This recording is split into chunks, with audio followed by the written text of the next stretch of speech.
Dia Internacional da Mulher, às vezes a pessoa fica, ai, não, vou mudar de estação, não aguento mais ouvir esse mimimi.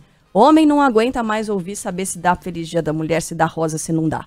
A mulher, ai, será que eu tenho que receber os parabéns? Será que eu tenho que ficar? Então a gente fica nessa coisa de fazer um retrospecto, né, da nossa vida. Eu fiz, imagino que a Sheila tenha feito também. E aí eu me peguei pensando, agora que chega a maturidade, a gente tem as coisas um pouco mais... Parece que a água se desprende, né, das coisinhas, das partículas mais pesadas, e a gente consegue enxergar com uma forma um pouco mais clara as coisas que aconteceram no nosso passado, né, Sheila? As águas ficam mais calmas, né? Parece que a coisa acomoda melhor emocionalmente, né? Exatamente. E aí eu tava me lembrando que ali na minha pré-adolescência, um pouquinho depois, 13, 14 anos, eu não gostava de ser menina, não gostava de ser mulher. Não me identificava muito com isso e eu não entendia muito bem o porquê. Comecei a fazer esse retrospecto. E aí eu percebi que foi justamente no momento em que o meu corpo começou a mudar. E aí no meio de tudo isso, de toda essa mudança fisiológica, de hormônios, né? A gente já tá meio instável, começaram a acontecer coisas, começaram a acontecer episódios de violência na minha vida. Eu me lembro que eu estava indo para um treino de ginástica olímpica, pequena, em uma rua pouco movimentada, de um dos bairros mais nobres de São Paulo, de manhã, cedinho, indo treinar, e 2 rapazes passaram por mim e me apalparam. Passaram a mão na minha bunda. E saíram rindo da minha cara. Foi uma violência tão terrível. Mas enfim, o que eu ia fazer ali? Nunca falei isso pra ninguém, primeira vez que eu tô falando. Depois, um pouquinho mais pra frente, indo pra escola, 13 anos também, ônibus cheio, no meio de um monte de gente. Um cara me encoxando. Ó, com todo respeito, não sei, a pessoa tá ouvindo rádio 7h32 da manhã agora. 13 anos, uma garotinha indo pra escola e um cara de pau duro se esfregando na menina que nem sabia o que era aquilo. Nunca tinha falado isso pra ninguém também. Aconteceu. Então pode ser no lugar totalmente deserto, pode ser no meio de todo mundo. Então, agora pensando, ser menina, ser mulher, era sinônimo de sofrer violência, de todo tipo, o tempo todo. E parecia que era algo que eu provocava. A minha mãe se lembra muito disso, que eu tinha uma resistência muito grande com relação às minhas roupas. Eu não quero que nada fique transparente. Sempre blusa amarrada na cintura para sair, para não ficar, né, com o bumbum sendo mostrado ali pela calça.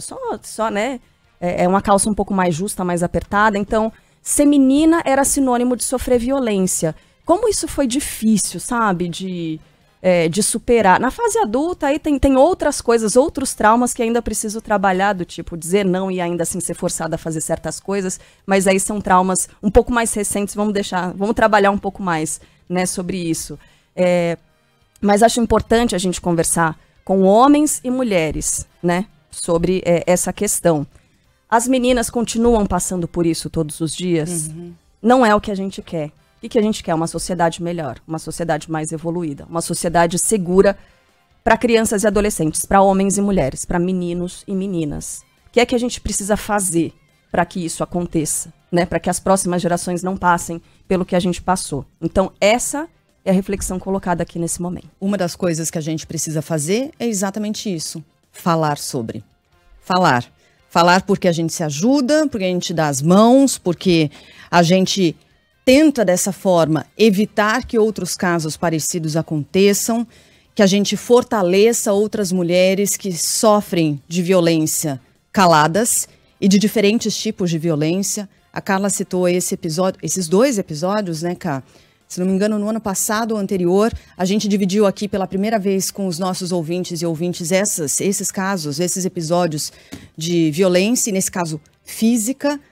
A minha história com a Carla também é muito parecida, era atleta, jogava no Clube São Paulo, na capital paulista, estava ali vestida para treinar vôlei, tinha aproximadamente 12, 13 anos, pegava ônibus para ir até lá na Estação Santa Cruz e parada na Estação Santa Cruz, vestida para um treino de vôlei, com shorts, né, e uma camiseta de treino, e aí vieram 2 rapazes, não sei se menores de idade e tal, e também passaram a mão na minha bunda. Aquilo é tão agressivo e aquilo te deixa com um misto de vergonha, de tristeza, de a culpa é minha porque eu tô com shorts curtos e eu não deveria estar.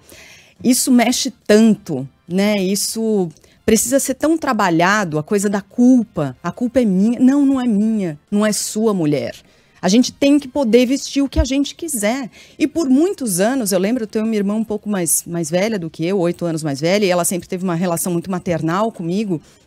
E eu lembro dela falar assim, olha, você vai pegar ônibus, você vai no transporte público, você tem que usar moletom e camisetona larga para esconder as formas do seu corpo, para que ninguém se sinta atraído pela sua imagem e encoste em você.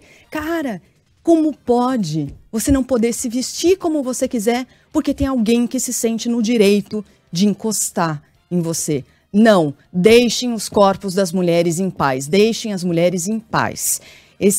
Essa é uma luta, né? Logo no comecinho a gente falou, precisamos celebrar avanços? Sim, mas a luta ainda é tão grande, o desafio é tão enorme que a gente precisa falar, denunciar, trazer à tona, noticiar, fazer rodas de conversa e conversar com ouvintes, homens e mulheres. A gente está falando de uma violência física, né? Porque é isso, alguém encostou em você sem que você tenha autorizado. Mas a gente está falando também das violências diárias, daquelas graves, de mulheres que morrem, vítimas de feminicídio, das mulheres que apanham caladas dentro de casa, porque a violência doméstica é uma praga ainda, sofrem nas mãos dos seus companheiros, mas a gente está falando daqueles pequenos assédios do dia a dia, daqueles pequenos sinais de machismo, daquelas pequenas... É tão subliminar às vezes, né? E fala, não, eu não tô sendo machista, não, isso aqui não foi... Não, mas não é porque você é mulher. Estejamos atentas e vigilantes em relação a isso. Isso é uma coisa que precisa mudar. E isso ainda precisa mudar. Essa violência de todos os dias um pouquinho, que sempre tem... Tirou de contexto, é o tal do tirou de contexto também. Isso é importante também que a gente diga, porque a misoginia de hoje, o machismo de hoje, pode virar um feminicídio amanhã.